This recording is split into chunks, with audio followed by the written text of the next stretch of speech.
Taliile too hundi abeekni gama kan si jaallu. Taliile too na jalaan boora'in boruun jaalaluun oolu.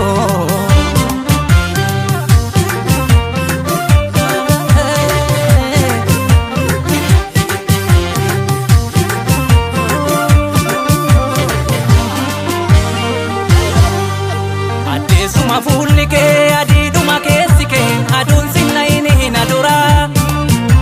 Eeguutu fiyyuu bakkee ansiif jira duuba kee fuuldurri tolee waatu jira.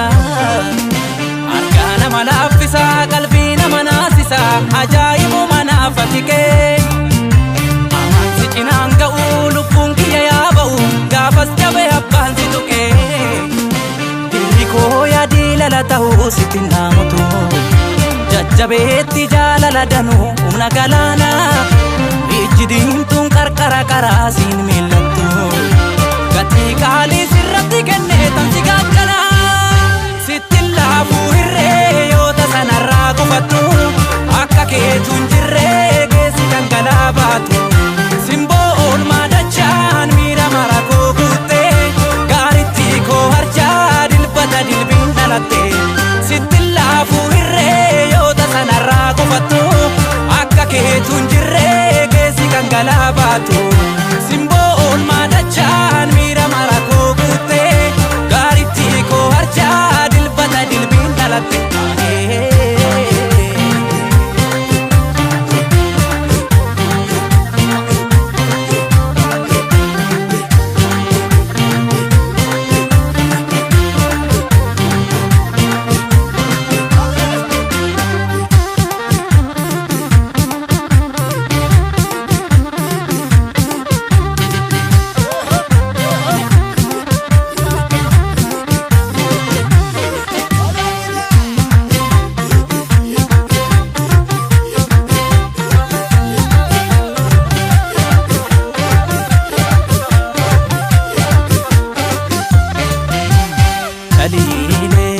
Taliile too hundi abeekni gama kan si jaallu.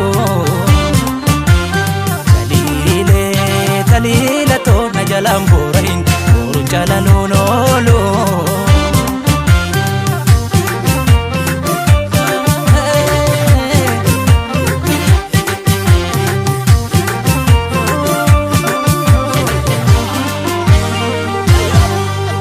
Iftuu haadha jaalalaa jiruun xiyya siin tola siin miidhaganaaf toora galee. Maanan qaba siin alaa siif of kennu siif mala hin baay'atuun xiqqaata malee. Taliilee warqii xiyyaa hundee qananii xiyyaa qalbiin si bakka taatu dhabdi. Kootiyya yaadawaa umrii dhuman siif hawwaa hirruun siin arginaa gammadi. Taliilee too jechi sin ibsu ati naaf addaa. Waadan siif galaan galubbuun kiyya jirtutti atuu beektaa akkuma lubbuun si mararfadhaa.